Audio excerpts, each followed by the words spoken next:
Okay, YouTube, back again to talk about the hardware. And what I'm going to do is just kind of turn the screen off. And obviously this is a gloss screen. I believe it is. It could be glass. I don't know.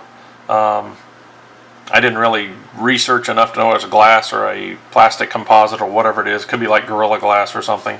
But anyways, I wanted to give you a tour today of the Motorola Xoom. And just to, for the sake of, you're all going to see. So if you find my pad, you can see my login there. Real stuff. So let's start at the top. And I don't want to unfocus this too bad, but you start out, you've got your 3.5mm headphone jack. Right next to it, you've got a very nice, solid feeling, yet easy to remove SIM slot that has the 4G. It's just basically a plastic card at this point. And then inside you'll see there's a push, if I can get the right angle, you can see right there it's the micro SIM card. The micro SIM right now is not active, as they are working on a software. It is a software issue, not a hardware issue. And I almost got my camera falling off here, pardon me. So that will be active soon. I'm going to go around to this side, which is the, I guess, blank side. There's nothing on this.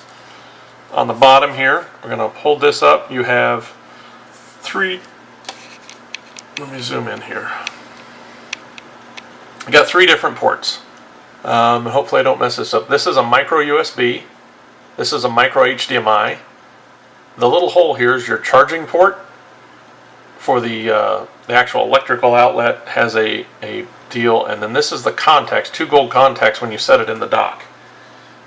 My first complaint, and down, I guess you'd say one of the cons of the Motorola Xoom, and I've got my cord here, is this. This charger, this is what goes in this hole. The actual metal part is too long, so when you plug it in, I'll hold this up, let's go this way. It doesn't seat fully.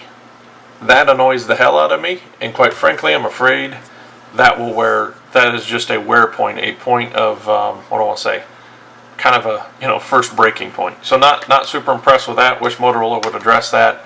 And quite frankly, I understand they did it because of the batteries, and these things are getting so large. It will fully charge in like 2.5, 3 hours, whereas by USB it may take 5 or 6.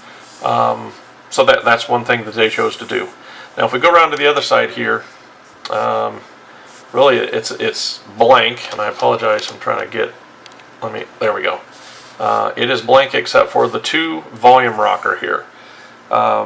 This volume rocker, by comparison, and all I can compare it to is the iPad, I think this one sucks. Let's face it, it's soft, the buttons are soft, but they're not easy to manipulate because they don't stick out, and they actually take a little bit more pressure than, quite honestly, feels normal to get them to activate. It almost feels like you're pushing them in the side of the case. Really not impressed with the volume rocker situation. Thankfully, there is already apps out that allow you to bypass these altogether and have everything on screen. By hitting the settings down, you would basically go in, hit your settings, and the volume, you have a pop-up, or there's a widget that essentially pops up on any program. And I haven't used it yet, so I can't say how exactly those work. But this is definitely my #1 gripe about the Xoom. The charging situation, as far as the quality of that plug, is my second. We go around to the back here. This is probably some of the nicer aspects of the Xoom, in my opinion, is the build quality. This is aluminum. It's a brushed aluminum back. I really like the black color. You don't get all the scuffs and marks and kind of greasy fingerprints that you do on the aluminum of the iPad, and I like that a lot. You've obviously got the Google logo if you have the Verizon, which is upgradable to the 4G or their LTE, and then of course the Motorola logo. And then you've got all the good stuff up top. You've got two speakers, which are louder. In my opinion, the voices, like people talking in movies, is crisper than the iPad. You've got your dual LED, and then a 5-megapixel rear camera. And then over here, which is kind of tough to find right off, it's kind of a flush button. Easy to push, easy enough to push, but that's your power button, your as well as your wake as with anybody knows phones, Android phones, it's the wake button has always been a hard button.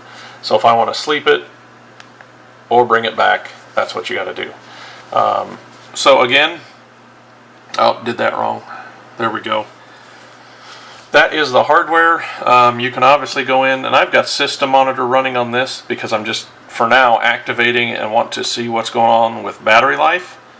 So I can look at the history, and of course I was charging up until about 8:30 this morning, and it shows your CPU usage, actual device usage, CPU usage, and then of course it shows your battery drain over time. There's also a way you can go in and set the settings so I can see what is using the battery, and I think you can do that just through settings. Let's see here. Trying to remember. Applications, battery use, and as you can see, 94% of the battery is being used by the display. So clearly the brightness of the display is going to make a huge difference on your battery life, or I should say huge. So far I'm getting 8 to 10 pretty easy. I haven't really timed it. Today is kind of my first. I drained it all the way down to basically it shut off on itself last night, charged it fully overnight to 100%, and fully plan on doing my best to use this as much as I can today to kind of use the battery in a typical situation. And honestly, what I'm using is a lot of browsing over Wi-Fi. I've got the actual brightness set to max. This is at the maximum brightness. And I opened all the windows in the room to get lighting for the camera, of course. So so far, we're at since 8:30 this morning, I'm at 77%. So in 3 hours, I've used 23%, which is pretty good. Mostly what I've done this morning, I've played a little bit of Angry Birds Rio, which is kind of cool. Just came out. I'm also played this game called X Construct and field goal kicking, if you're familiar with it. And I actually did watch a 30-minute show on Hulu. So browsing, playing a few games, whatever. For 3 hours, I've used 23% of my battery.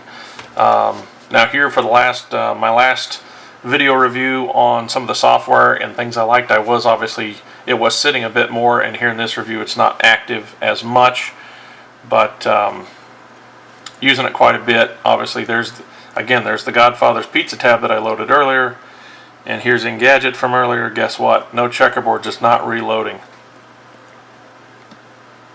Perfectly smooth. Obviously if I want to double tap, it zooms in, double tap again, goes back. That transition is a little bit slower than iOS.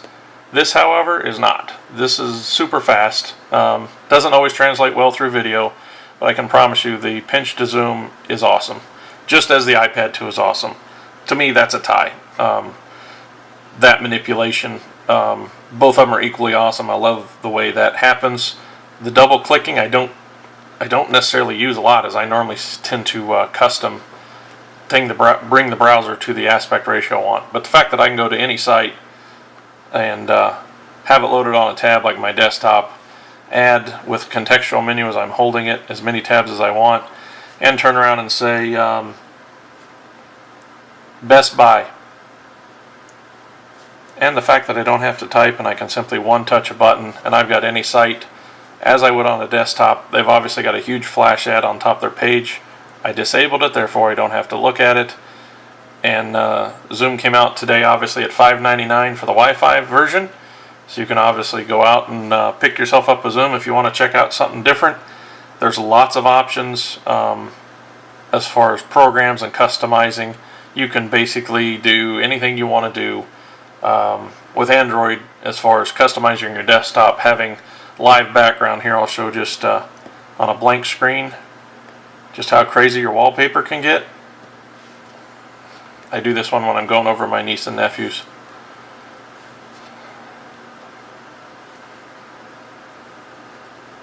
There you go. That is a wallpaper.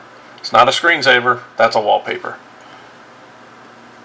You will see some, if you watch, you will see some lag in the actual operation as far as swiping, because you are stealing CPU cycles and memory. You can, however, tap on the sides here, and you'll get pretty much you don't actually have to swipe. You can tap on the sides if there's another window to the side. But you can see there's a little bit of a lag, a little stutter. That's going to happen with live wallpapers. You're basically running a full-blown graphic intense application and trying to navigate. So that is why I don't run live wallpapers and really don't have a preference to use them. But it's there for people that want to mess with them. And I'm sure that will get better over time. You got to realize this is the Honeycomb operating system has been out on the Xoom now for what, 30 days? And as much as I like my iPhone and have used Apple products, there's issues with both devices. And when the iPad 1 first came out, there's some pretty serious Wi-Fi issues that some people said, oh, it's just hype, and others not. Well, I bought 2 or 3 different iPads, and I had 2 of them that worked great, and one of them that was horrible. I could hardly stay connected to my router, and my router is an Airport Extreme from Apple. So you can make the argument all you want, but I'm as much an Apple purchasing consumer as anybody, and I bought into their ecosystem for a long time, but the Xoom kind of changed my mind. There's enough things about this device that made me want to check out and explore it to its fullest, and I can't do that in a 13-day or 14-day trial period. So I made the commitment, and 6 months down the road I'll reevaluate if iOS 5 has something different.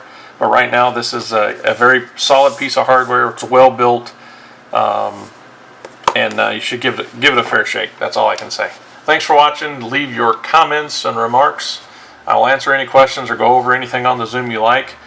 This is not a rooted model. I think I'm comfortable enough to root it, but at this point I just have not done that. So if there's anything you want to see, let me know.